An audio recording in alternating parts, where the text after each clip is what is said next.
Welcome back, ladies and gentlemen. This is National Master Bela Kis, and today we're gonna analyze a game that was played by Sarah Zbarsky in the Philadelphia High School Championship. And she started with e4, and black played g6 without fighting for the center, and Sarah took over the center right away with e4 and d4. Well, usually when your opponents, they don't fight for the center, you wanna push the pawns in the center. The pawns, they control the squares in the front of your pawns, and you have a lot of space behind the pawns for your pieces. Black played d5, and now Sarah developed with knight c3, protecting the pawn on e4 and attacking the d5 pawn in the same time. Knight f6, and finally she captured on d5. Black continued development in bishop g7 and preparing castling, not worrying about the pawn on d5. Knight f3, very good move, developing the knights. Black castled. Now the black king is super safe. And bishop c4, developing the bishop and protecting the d5 pawn with the knight and the bishop, and in the same time preparing castling. Black played c6. Now this d5 pawn is bothering black because he didn't capture back. Maybe it will be interesting to play knight d7, knight b6, healing the bishop and capturing back the pawn on d5. Black played c6. He went for fast development, which is interesting. c6, pawn takes, knight takes. He developed the knight, and now Sarah, she short castled.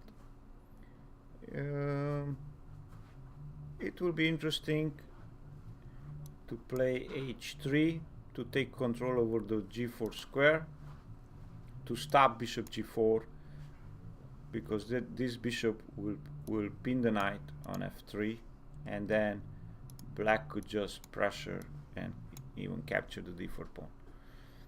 Short castle, black didn't play bishop g4 and he played e5, which dropped the pawn, and Sarah just captured the pawn.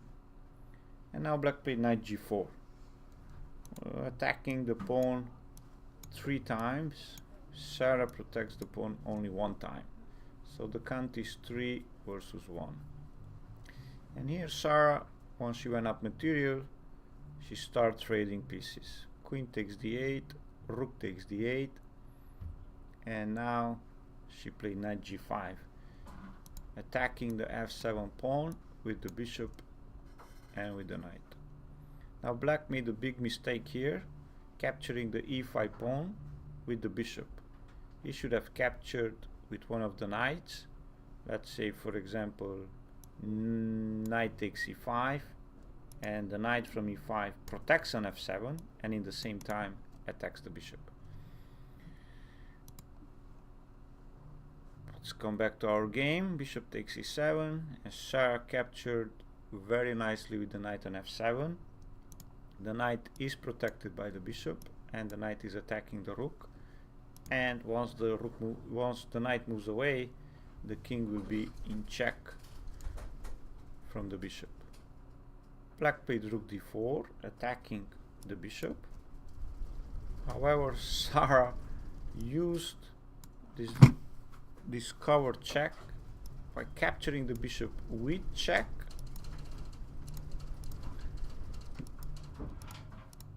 and in the same time protecting the bishop with the knight. Black played king f6, king f8, and now once you have material again, you want to trade. She captured the knight on c6. It will be probably better to capture on g4 to have the square for your bishop. Nothing biggie. Knight takes c6, pawn takes c6, and now bishop e2. The rook was attacking the bishop, and the bishop retreats, and at the same time putting some pressure on the knight. Black played knight d5, you don't want to trade since it's down material, and now beautiful move, bishop h6. The bishop attacks the king and connecting the rooks in the back rank. It's important to connect your rooks so you could bring the rooks into the game. Where the rooks they belong, everybody knows that the rooks they belong to open file, and Sarah played rook a to d1, very good, activating the rook, and you could even trade the rooks, or if the rook moves away, now the white rook is active and controls the open file. Now with rook h4, what black wants to do is to capture the bishop. So bishop g5, attacking the rook b4, and now Sarah played rook d8, a very interesting move because the rook is pinning the bishop. She don't care about the pawns. Rook takes b2, and now a very beautiful move, centralizing the knight where the knight belongs. Usually, in most of the cases, the knight belongs in the center because it controls 8 squares and is very active. And now all the knight from e4 dominates the board, plus you want to use the d6 square, which is a weak square, and come in on a d6 square and attack the king. Rook takes c2. Black is continuing his strategy of picking up material, and Sarah starts focusing on the king. Knight takes d6 check, and suddenly 3 of the white pieces are attacking the king, putting pressure on the king, and king e6, and now Sarah just picked up the bishop with knight takes c8. Black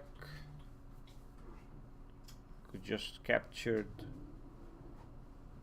the bishop on e2 with the rook, but he played a5, which is a mistake, and after rook e8 check, king d5, walking to this beautiful fork, knight b6 check, king c5, and here Sarah picked up the rook with the knight. It will be interesting to play bishop e3 check. The bishop from e3 attacks the king, protects the knight. You could still pick up the rook and force the king to move to b4. And now you could again bring another piece in with check, rook b1, and you could still pick up the rook. So again, it's not a big mistake by capturing this rook. However, you could activate all your pieces and attack the king and see if you could have a checkmate instead of going for material. Knight takes a8, rook takes e2, bishop e7 check. An interesting diagonal for the bishop because it controls the f8 a3 diagonal, king b5, and now finally activating the last rook, rook b1 check, king c4, knight b6 check, king c3, knight a4 check. Sarah's hunting the king down, doesn't give time for black to set up his defense. Each moves are with check, rook b2 check, king d1, and look at this beautiful move, rook to d8 check, and black, obviously if he plays king e1, he will be checkmated by rook b1. So if he plays king c1, he will lose his rook, so he chooses to give up the black rook, rook d2, and now Sarah captured on d2 with the rook, check, and king e1, and now you want to finish the game with a checkmate. However, this rook is hanging, so that's why Sarah played this beautiful move, bishop g5, protecting the rook and threatening rook b1 checkmate. And after knight c4, black was still going for material, Sarah finished with this beautiful move, checkmate, rook b1. And now the rook is protected by the bishop. This rook controls the second rank, and this rook controls the first rank. A beautiful game by Sarah. Consistent game, all playing for piece activity, initiative, and attack on the king. Hope you enjoyed the video, and see you soon.